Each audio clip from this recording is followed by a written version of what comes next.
So friends, the month of April started with Donald Trump losing in court. In fact, the month continued with Donald Trump losing in court in case after case from coast to coast, often in cases presided over by Republican-appointed judges, including judges Donald Trump appointed himself. But then, the month of April ended with the Trump administration arresting a judge. We've got one hell of a fight on our hands, friends, and we will win it. Because justice matters.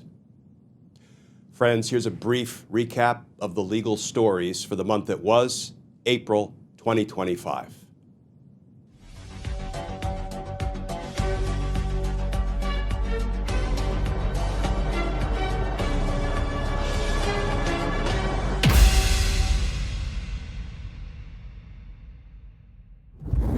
So friends, is it just me, or is it actually getting a little chilly in hell? Because the new reporting is that Senate Republicans are pushing back on some of Donald Trump's recklessness, his dangerousness, his bullshit. So friends, if you ever wondered why the constitutional guarantee of due process of law is so important, no person shall be deprived of life, liberty, or property without due process of law. Those words, that guarantee, is so important because it's designed to prohibit the federal government, prohibit the Trump administration from doing what it just did to a young man named Kilmar Abreu Garcia. So friends, in the criminal case of New York City Mayor Eric Adams, the presiding judge, Judge Dale Ho, just issued a 78-page ruling.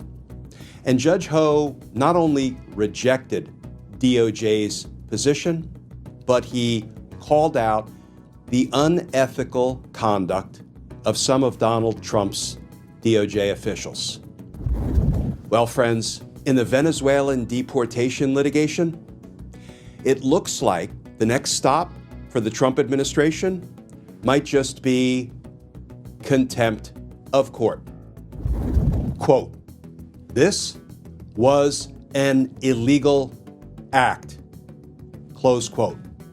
A federal court judge just told the Trump administration. So friends, after the Trump administration admitted that they wrongfully deported a young man to a prison in El Salvador, Trump's DOJ attorneys just told a judge that it's not possible to get him back. Are you effing kidding me? So friends, a federal judge just reaffirmed that the Trump administration must return to the U.S. a man they unconstitutionally deported to El Salvador, and they must do it by 11:59 p.m. on Monday, April 7th. And the judge added that the detention of this man by the Trump administration is, quote, wholly lawless. You know, frankly, that would make a good hashtag to describe the Trump administration more broadly, wouldn't it? Hashtag wholly lawless. So friends, did any of you get to attend any of the hands-off rallies that were held all across America on Saturday in our towns, in our counties, in our cities? The American people came out by the millions because we are fed up. We are frustrated, but we are energized, and we are determined to take our democracy back from Donald Trump and his flunkies, his sycophants, his democracy-stealing SOBs. And boy, Saturday, the message was sent loud and clear all across America. Keep your damn hands off our democracy. and we're about done. We're ready to take things back. What $500 billion in lost revenue by these, dramatic, some might even say reckless cuts at the IRS, what does it actually mean? And, as a starting proposition, they are huge numbers. They're crazy large numbers. And there's a reason for it, because we get basically 95% of the money that our federal government has to do all the things it does, starting with keeping us physically safe from the IRS, from revenue that they collect. Really important to understand that all that the IRS is doing is enforcing the law. They're not making the choices about how many or how much taxes any individual owes. That's decided by Congress. Like, the tax rates are set in law. They're simply making sure that, or they're supposed to be making sure that people are doing their fair share, that they're following the law, and they're not being tax cheats. So, the historical attacks on the IRS really make very little sense. So friends, the United States Supreme Court, all 9 justices just told the Trump administration, if you're going to keep trying to deport Venezuelan immigrants or any immigrants, they must receive their constitutionally guaranteed due process rights of notice of what you're trying to do to them and an opportunity to be heard in court by a judge before you stuff them onto planes and ship them off to foreign lands.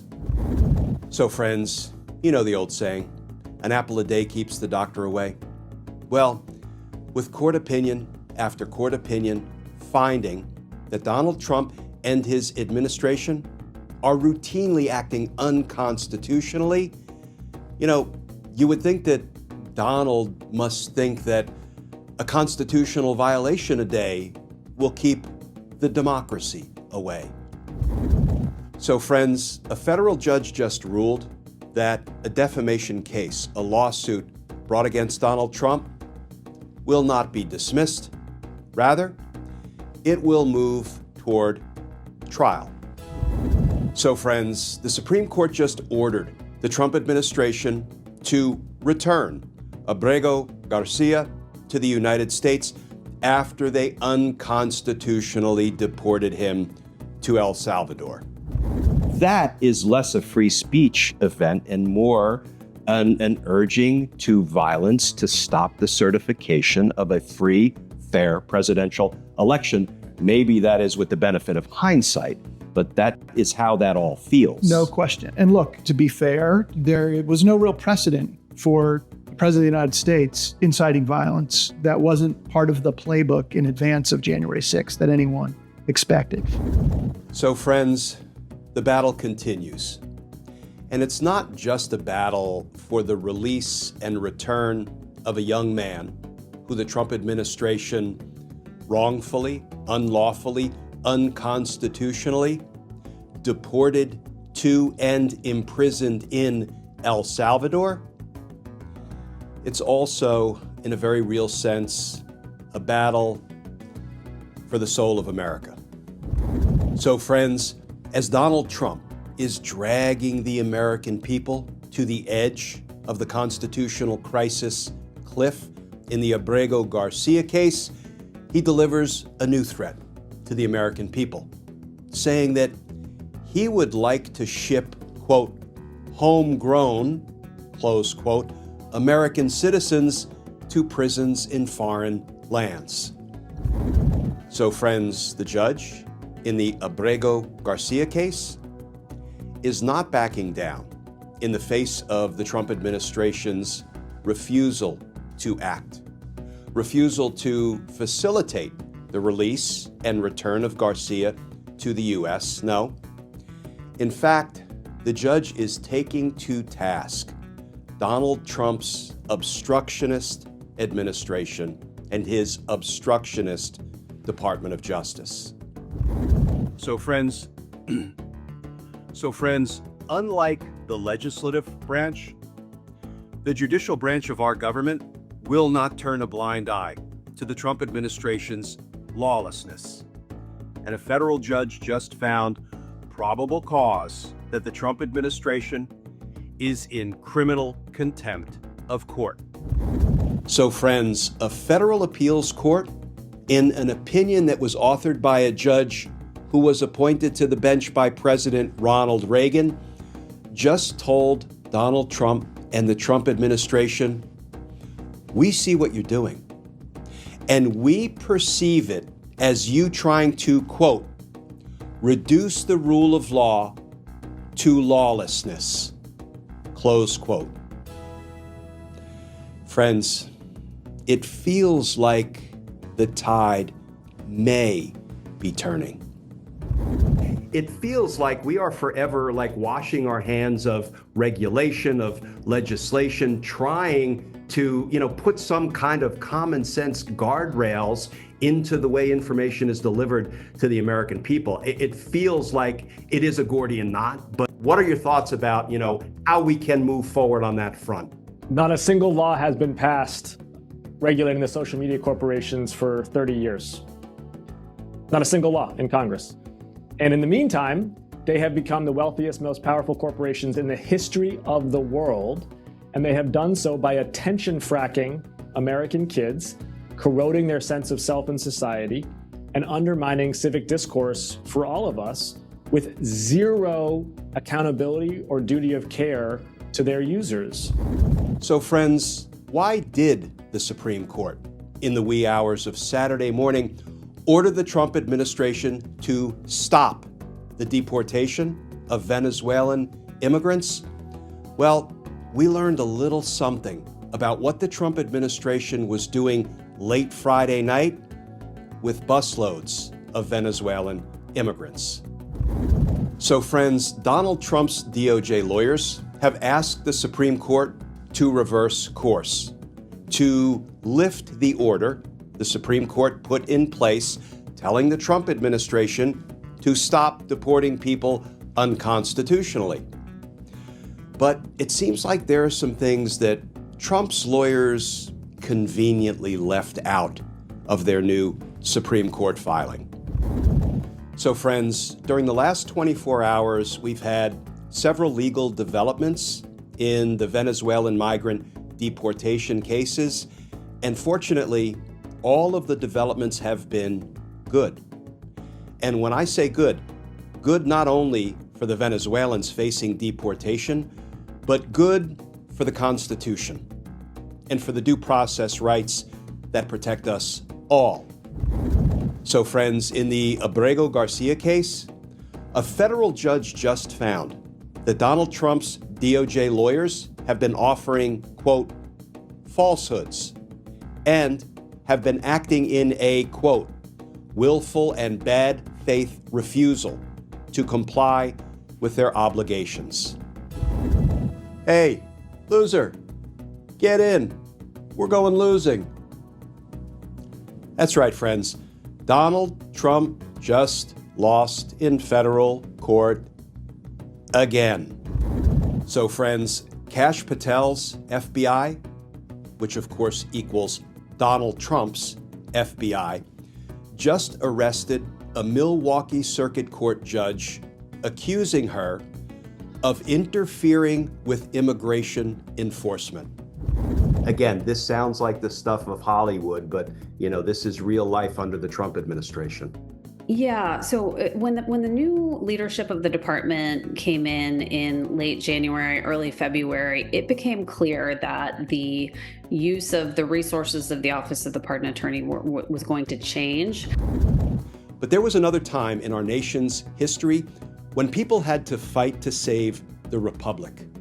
They needed to keep the Union intact, and that involved men with muskets walking into fields, putting life and limb on the line, sometimes fighting brother on brother. They were scared, but they overcame their fear and they saved the Union. All the Republicans have to do is cross the aisle to save democracy. Cross the aisle to save democracy. So, friends, did you hear that Attorney General Pam Bondi is now saying that judges are, and I quote, deranged? So friends, a federal judge just told two Trump administration officials, Pam Bondi and Kristi Noem, that their claims that two Venezuelan immigrants were dangerous gang members who had to be deported, the judge in substance told Bondi and Noem that those claims are unsupportable garbage, and the judge ordered the immediate release of those two Venezuelan immigrants. So friends, Donald Trump just said that regarding the man he wrongfully deported to El Salvador, Abrego Garcia, Trump said that he can bring Abrego back from El Salvador, but he won't. So make no mistake about it, friends. This is Donald Trump telling the Supreme Court that he will not obey their orders, their rulings, or their directives. Let's talk about that, because justice matters.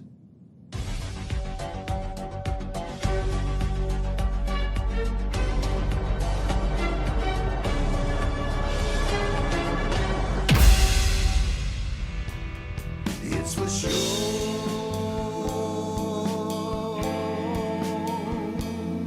Justice matters.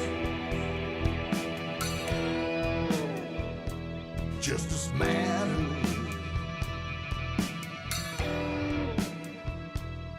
Justice matters now.